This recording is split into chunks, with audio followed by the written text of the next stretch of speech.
Praise the Lord. அற்புத குழந்தை இயேசுவே, எங்களுக்காக வேண்டிக் கொள்ளும். இன்றைய வாசகங்கள் பொது காலத்தின் 8ஆம் வாரம், மே 28, வியாழக்கிழமை.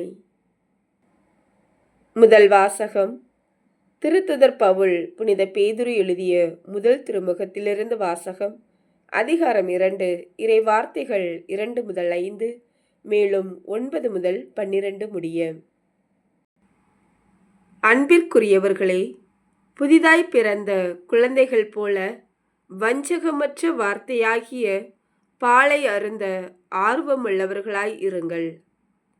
இதை அருந்துவதால் நீங்கள் மீட்பில் வளருவீர்கள். உயிருள்ள கல்லாகிய அவரை அணுகுங்கள். மனிதரால் உதறி தள்ளப்பட்டதாயினும் கடவுளால் தெரிந்து கொள்ளப்பட்ட உயர் மதிப்புள்ள கல் அதுவே. நீங்களும் உயிருள்ள கற்களாயிருந்து ஆவிக்குரிய இல்லமாக கட்டி எழுப்பப்படுவீர்களாக.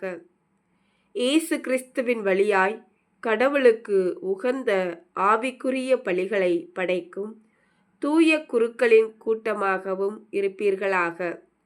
ஆனால் நீங்கள் தேர்ந்தெடுக்கப்பட்ட வழிமரபினர், அரச குருக்களின் கூட்டத்தினர், தூய மக்களினத்தினர், அவரது உரிமை சொத்தான மக்கள். எனவே உங்களை இருளினின்று தமது வியத்தகு ஒளிக்கு அழைத்துள்ளவரின் மேன்மைமிக்க செயல்களை அறிவிப்பது உங்கள் பணி. முன்பு நீங்கள் ஒரு மக்களினமாய் இருக்கவில்லை, இப்பொழுது கடவுளுடைய மக்களாக இருக்கிறீர்கள். முன்பு இரக்கம் பெறாதவர்களாய் இருந்தீர்கள், இப்பொழுதோ இரக்கம் பெற்றுள்ளீர்கள்.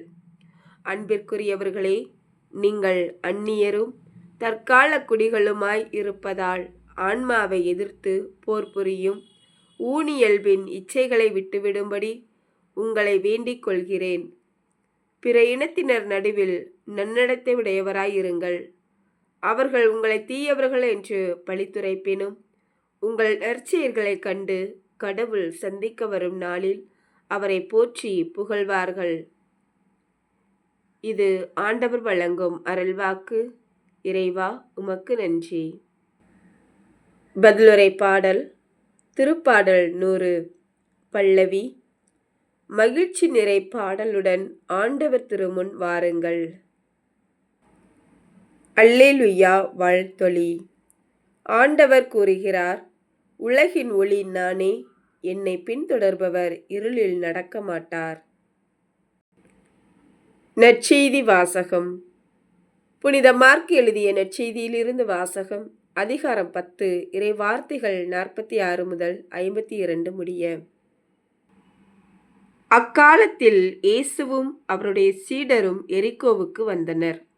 அவர்களும் திரளான மக்கள் கூட்டமும் எரிகோவை விட்டு வெளியே சென்றபோது திமேயுவின் மகன் பர்த்திமேயு வழியோரம் அமர்ந்திருந்தார். பார்வையற்ற அவர் பிச்சை எடுத்து கொண்டிருந்தார். நாசரேத்து இயேசுதாம் போகிறார் என்று அவர் கேள்விப்பட்டு, இயேசுவே, தாவீதின் மகனே, எனக்கு இரங்கும் என்று கத்தத் தொடங்கினார். பேசாதிருக்குமாறு பலர் அவரை அதட்டினர். ஆனால் அவர், தாவீதின் மகனே, எனக்கு இரங்கும் என்று இன்னும் உரக்க கத்தினார். இயேசு நின்று அவரை கூப்பிடுங்கள் என்று கூறினார். அவர்கள் பார்வையற்ற அவரை கூப்பிட்டு, துணிவுடன் எழுந்து வாரும், இயேசு உம்மை கூப்பிடுகிறார் என்றார்கள். அவரும் தம் மேலுடையை எறிந்துவிட்டு குதித்தெழுந்து இயேசுவிடம் வந்தார். இயேசு அவரை பார்த்து, உமக்கு நான் என்ன செய்ய வேண்டும் என விரும்புகிறீர் என்று கேட்டார். பார்வையற்றவர் அவரிடம், ரபூனி, நான் மீண்டும் பார்வை பெற வேண்டும் என்றார். இயேசு அவரிடம், நீர் போகலாம், உமது நம்பிக்கை உம்மை நலமாக்கிற்று என்றார். உடனே அவர் மீண்டும் பார்வை பெற்று அவரை பின்பற்றி அவருடன் வழி நடந்தார். இது கிறிஸ்து வழங்கும் நற்செய்தி. கிறிஸ்துவே, உமக்கு புகழ். சிந்தனை.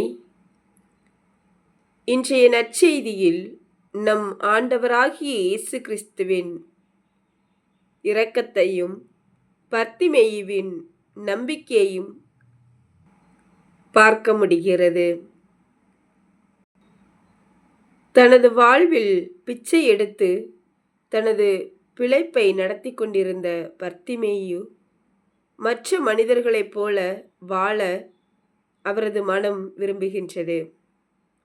அதற்கு இயேசு மட்டுமே அத்தகைய மனித மாண்பை தர வல்லவர் என்று, தாவீதின் மகனே எனக்கு இரங்கும் என்று நம்பிக்கையோடு கத்துகிறார். இம்முறை அவர் பிச்சை எடுக்கவில்லை, விரும்புவதை வேண்டி பெற்றுக்கொள்கிறார்.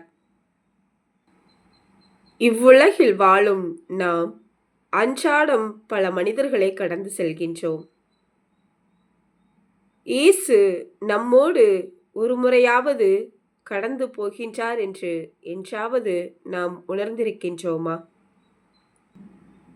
திரு அவையில் திருமுழுக்கு பெற்று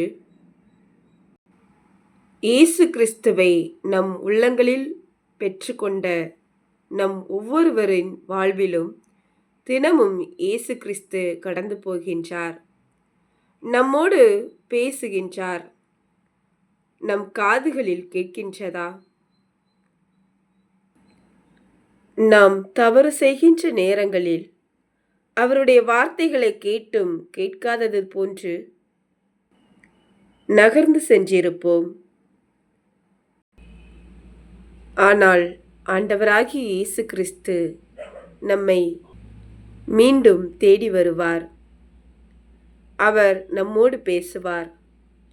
அவ்வாறு பேசும்போது பர்த்திமேயுவை போல இயேசுவிடம் புதிய வாழ்வை வாழ, புதிய கண்களை பெற்று புதிய பார்வையோடு இவ்வுலகில் அன்போடு வாழ, விண்ணக வாழ்வான நிலை வாழ்வை பெற்றுக்கொண்டு பிறருக்கு எடுத்துக்காட்டான வாழ்வு வாழ இறைவனிடம் வரம் கேட்போம்.